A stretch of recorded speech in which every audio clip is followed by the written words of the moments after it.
So yesterday was quite an eventful day, and we don't know what's going to happen. No, we don't. Tomorrow. Really, we're making this video because we're staying downstairs where this event happened, and in case something happens, this may be the last time you hear from us ever again. That's not the extreme. So it's very important that you listen to this story with an open mind. It is an important story, yes. Very open mind. Because it's going to get crazy. It's going to get wild. You're going to think, are they making this up? I wonder if we make it up. The answer is no. We don't. We're not making this up. No, we're not. And you could tell by my extremely straight face. And my extremely nervous and sincere one. We don't know what's going to happen tonight. We don't. There are about 4 or 5 doors downstairs that are locked. And so, we got some toothpicks out of the cabinet. We got some toothpicks, and we picked the lock downstairs. Because it was a deadbolt. And we picked the lock to the deadbolt. And we got into this house, and it's an unfinished space, kind of like what the owners were talking about. They're expanding and making the cabin bigger and all that nice jazz. And what did they tell us whenever we first came? Not to go... About that corner. Huh? That corner with the rocks? Oh, well, the corner with... You should have told me that before we picked the lock. Well, we're not supposed to go over in that section that we went in. Okay. Continue the story. We went over into that section. Apparently, thank you, Jeff, we found a door downstairs. Now, it's got like one of those 45-degree angle wooden forced kind of... You open it up and you go hide down there during a storm. What are those called? I'm from Florida. Like storm cellar. Any basement's a swimming pool, basically. What is it?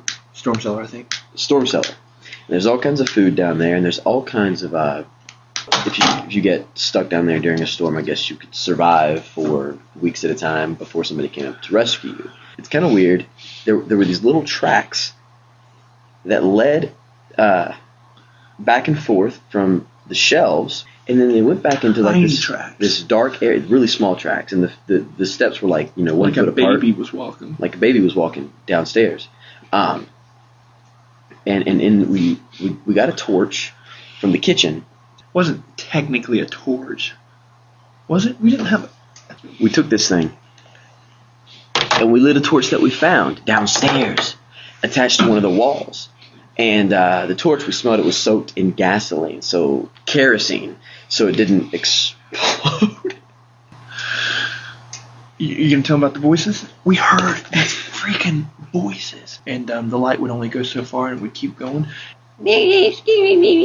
Like really high pitched stuff that you would hear from a child. And anyway, we were like, we're not freaking going back there. Yeah. So we saw these tracks and we went back there. But I guess we did go back there. And we found these little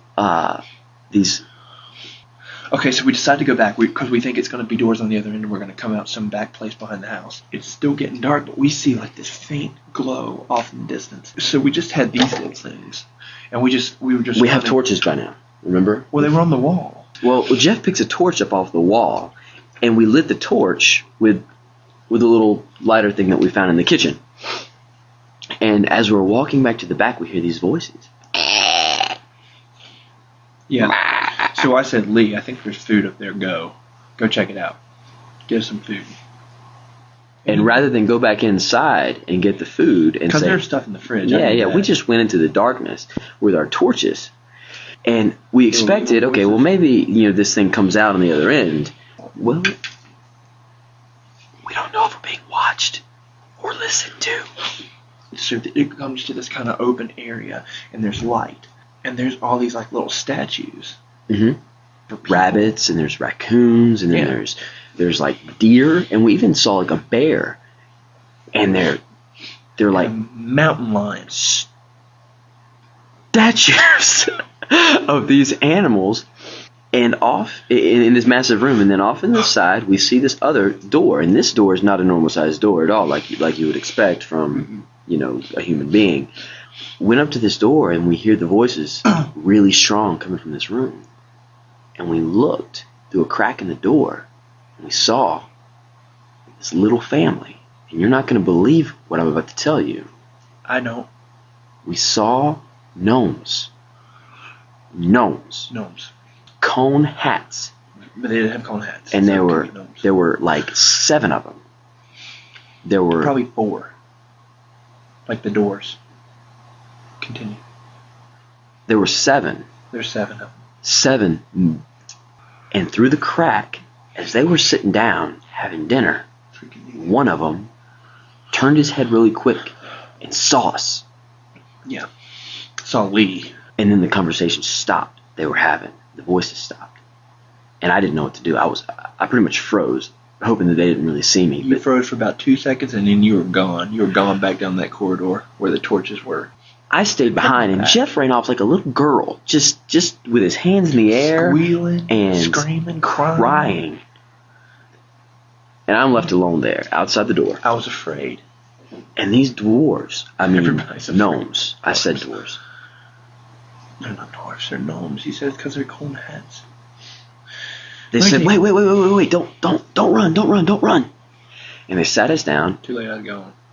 They didn't set me down, remember I ran away. We're going to have to back this up a little bit and cut into... And they see me looking through the crack in the door.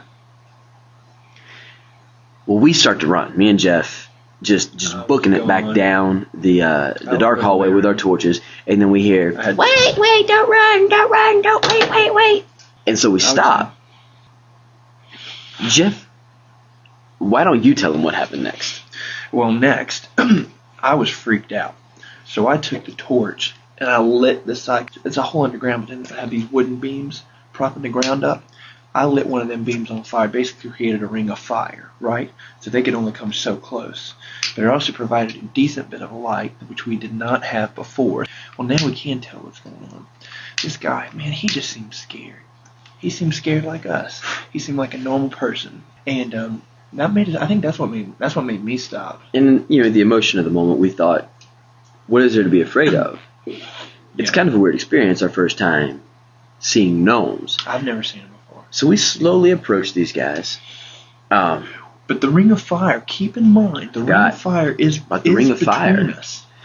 So they can't get to us, and we can't really get to them unless we did a daring leap through, which that comes later. Continue. Well, Jeff and I were walking really slowly up to the edge of the ring of fire. Mm-hmm. Then we did a daring leap over it. Didn't we talk to him first? No, we just did the daring leap, man. Man, I felt like I had a little more caution than that. So Jeff stayed behind. I did a daring leap over the ring of fire. No way I was going through there. And I had a bit of a conversation with the dwarf, and he was telling me, we live down here. And I said, dude, you couldn't tell what was going on. Are those your tracks we saw? Flames. Just trying to make conversation. And he said, man, your last story was a lot better than this one. No, he did not see that last story.